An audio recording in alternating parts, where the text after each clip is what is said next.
Alors vous êtes venu à l'Estac aussi parce que c'est un club qui fait partie de la galaxie du City Group.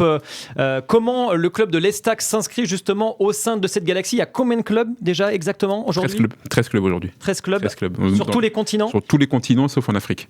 Sauf en Afrique. Ouais. C'est peut-être un projet d'ailleurs, peut-être? Non, c'est pas un projet en tout cas. Pas que ma connaissance. Mais...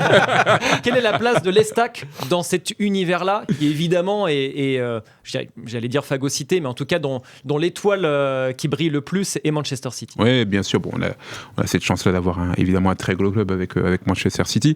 Le City Group effectivement est aujourd'hui là, je dirais le leader en termes de multipropriété. Et c'est assez atypique puisqu'on est présent dans le monde entier.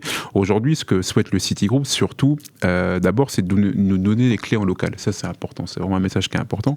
Antoine et moi, aujourd'hui, c'est notre responsabilité, parce qu'évidemment, le secteur sportif est très important, de faire fonctionner le club. Ça, c'est la priorité. Et la feuille de route que je vous ai décrite, c'est la feuille de route, évidemment, qui est partagée avec l'actionnaire. On est un club français, dans un territoire où il y a vraiment beaucoup de talents, et c'est vrai qu'on mise beaucoup sur la formation. Mais ce n'est pas parce qu'on mise beaucoup sur la formation qu'on va décider de mettre 20 joueurs de moins de 20 ans. C'est justement à nous de trouver l'équilibre, c'est la responsabilité du secteur sportif de faire en sorte d'avoir la meilleure équipe, puis qui puisse correspondre à ses ambitions. Donc notre ambition, c'est ça, c'est vraiment de faire en sorte de pouvoir développer des joueurs. Alors le développement de joueurs, il passe par deux choses. Parfois, vous allez chercher des joueurs à l'extérieur, mais aussi il passe sur des investissements au niveau du centre de formation pour faire en sorte justement qu'on puisse sortir des joueurs le plus longtemps possible et surtout sur la durée. Il y a vraiment des investissements importants qui ont été faits au sein de la structure dans son ensemble et aussi au sein du centre de formation. Et malgré la crise qu'on traverse aujourd'hui, on a choisi vraiment de garder des moyens au niveau du centre de formation.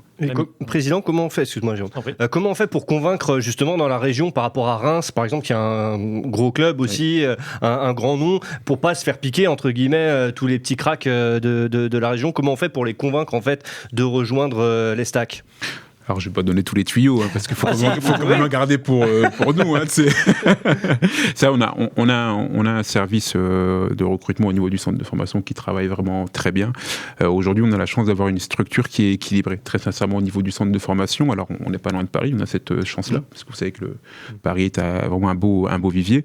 On a un encadrement, sincèrement, de qualité. Je vous l'ai dit tout à l'heure, on a un lycée privé. On a même gagner des prix aussi au niveau du centre de formation l'année dernière et la saison d'avant, parce qu'on a un vrai accompagnement socio-éducatif qui est vraiment important. Donc on parle nous du triple projet aujourd'hui, et c'est pas simplement parler d'un triple projet parce qu'il est sportif, socio-éducatif et scolaire. C'est vraiment quelque chose qu'on met en place. On a un service aujourd'hui au niveau de notre association qui est composé de trois personnes qui sont là au quotidien pour s'occuper de nos, alors j'ai dit de nos enfants, mais de nos pensionnaires, pour les accompagner. Et on a vraiment beaucoup de choses qui se font à l'Estac. Et donc on estime que cette combinaison, cette géographie, peut être très, très loin de Paris, la structure qu'on a et tout l'encadrement qu'on met autour, ça nous permet justement d'attirer des joueurs et évidemment la possibilité d'aller en équipe professionnelle pour les meilleurs. Ça, c'est évidemment un aspect important qui se matérialise puisque les joueurs voient bien qu'aujourd'hui il y a des jeunes qui font partie de notre équipe professionnelle. Rémi. Oui, on voulait vous montrer aussi un extrait de justement votre directeur sportif Antoine Sibierski qui a accordé une interview à nos confrères médias de la Ligue 2 et leur podcast Maestro où il expliquait justement comment fonctionnait la multipropriété à 3. C'est une vraie chance pour un club comme l'Estac d'avoir le City Group comme actionnaire. Ils ont de la vraie compétence, des ressources humaines importantes, des outils mis à disposition. Donc c'est à mon bon vouloir. J'utilise ou j'utilise pas.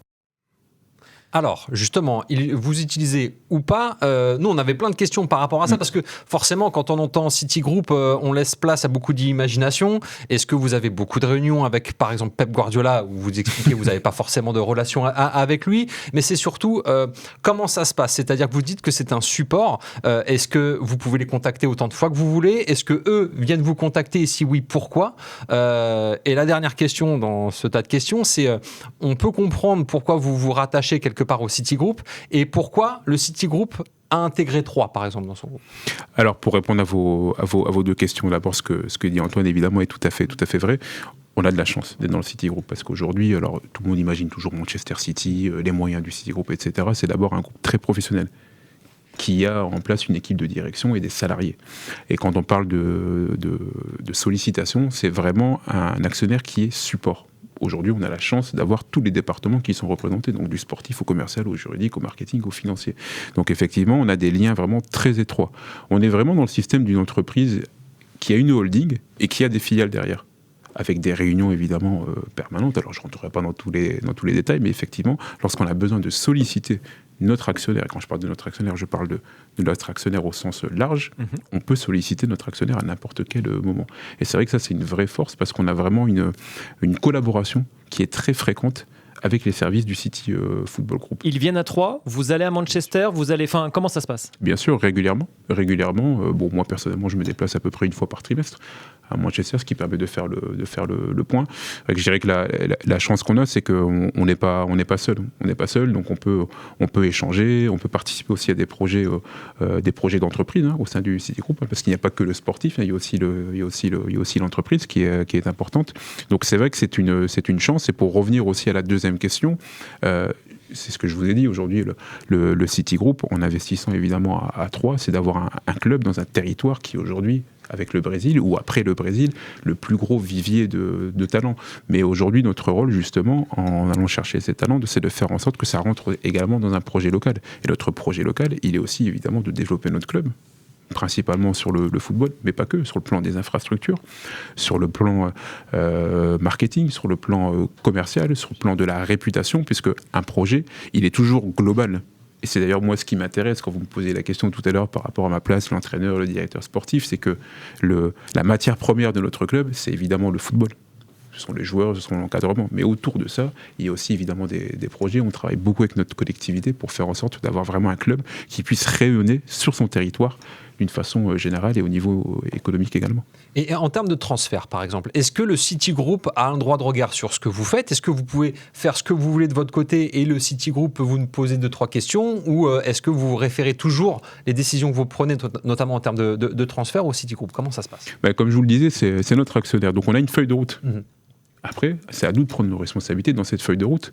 Alors après, c'est pas simplement au City Group, mais comme dans toute organisation, quand vous avez un actionnaire, quand il y a des dossiers très importants, votre actionnaire a également un droit de regard. Mais ça, c'est pas spécifique au City Group. Ce que je veux dire, c'est que nous, la principale caractéristique, c'est qu'il y a une vraie organisation. On ne dépend pas d'une seule personne physique. C'est ça, en fait, la particularité qu'on a. Mais sinon, après, c'est surtout à nous de prendre nos responsabilités. En premier lieu, puisque vous parlez d'un transfert, Antoine et moi en support et en bout de chaîne derrière, évidemment, comme dans toute organisation, quand il y a des dossiers chauds, vous les regardez aussi avec votre actionnaire, bien évidemment. Quand on regarde les transferts entre Manchester City et l'Estac, on se rend compte qu'il n'y a pas eu tant de mouvements que ça, finalement. Et du coup, d'un point de vue extérieur, il y a Savigno qui avait fait ce chemin-là notamment, mais c'est un des rares. On se dit de l'extérieur, mais en fait, à quoi bon ? Pourquoi Manchester City a intégré l'Estac dans le City Group alors que c'est pas comme Strasbourg et Chelsea, on voit qu'il y a beaucoup moins d'échanges de joueurs, enfin de mouvements de joueurs entre ces deux clubs-là. Vous comprenez qu'on se pose la question de l'extérieur ? Pour le grand public, certainement, parce que c'est vrai qu'on a toujours cette image de dire c'est Manchester City qui va mettre des joueurs à Troyes ou des joueurs de Troyes vont partir à Manchester City. Aujourd'hui, nous, on a une organisation qui est vraiment mondiale, on a 13 clubs. Donc évidemment que Manchester ne va pas mettre des joueurs simplement à Troyes. Mais encore une fois, c'est pour ça qu'aujourd'hui, la gouvernance locale, elle est importante. Parce que nous, notre rôle, c'est de faire continuer à grandir le club. Et c'est à nous à impulser. Donc, il n'y a pas spécialement de vocation à avoir des joueurs qui viennent de Manchester ou qui vont à Manchester. Ça peut arriver, évidemment. Et j'espère bien que les meilleurs Troyens, un jour, iront à Manchester City, parce que ça voudra dire qu'on aura vraiment très, très bien travaillé. Mais je peux comprendre cette question de la part du grand public, mais ce n'est pas notre réalité. La chance qu'on a, en fait, avec notre actionnaire, c'est de pouvoir développer un vrai projet en local. Et ça, c'est une force. Je vous parlais tout à l'heure du projet de centre de vie. Aujourd'hui, avec la crise qu'on vit actuellement, il n'y a pas beaucoup d'actionnaires qui permettent au club de pouvoir développer encore des infrastructures dans ce qu'on connaît actuellement. Donc ça, c'est une vraie chance. À nous de l'animer, encore une fois, dans tous les secteurs, même si le principal est le football. Alors, vas-y, je t'en prie. Juste par rapport au support, je voudrais juste, est-ce que vous pouvez nous donner un exemple concret du support que le City Group fournit à Troyes ou par exemple aux autres clubs ? Moi, je pensais à de la data, par exemple. Est-ce qu'il y a une concentration de data dans le City Group qui en fait bénéficier bénéficier les 13 clubs de la Galaxy, ou est-ce que ça peut être autre chose? Ça peut être de la data sur le plan sportif, sur le plan marketing. Ça peut être des outils, ça peut être des logiciels sur le plan financier, sur le plan juridique. Donc c'est vraiment une multitude de supports. Mais encore une fois, vraiment comme une holding qui a des filiales. Vous voyez, si vous êtes une filiale française d'une holding internationale qui est basée à Londres ou à Manchester pour notre cas, vous vous appuyez aussi sur les ressources que le groupe a. Et aujourd'hui, c'est ça. Ça peut être un logiciel de ressources humaines, par exemple. Donc évidemment, on va toujours beaucoup parler du football, mais c'est vraiment cette ressource-là qui est fondamentale pour nous, où on a la possibilité, dès lors qu'il y a un projet, alors là vous parlez de data évidemment qu'on a de la data pour nos scouts, pour notre directeur sportif, et c'est à nous de choisir et de savoir aussi faire en sorte de pouvoir solliciter le bon service, la bonne ressource, en corrélation avec ce qu'on fait nous au sein du club et avec ce dont on a besoin. Est-ce qu'il n'est pas dommage quand même que pour vous, en tant que président de l'Estac, que vous n'ayez pas plus de joueurs prêtés par Manchester City d'un point de vue sportif, ça aurait du sens, non ? Vous savez, Manchester City, c'est le top européen. Aujourd'hui, on a un club de Ligue 2, donc vous imaginez bien quand même que le fossé, il est très important entre les deux. Donc, et n'oublions pas qu'on est 13 clubs aussi, donc il n'y a pas que 3.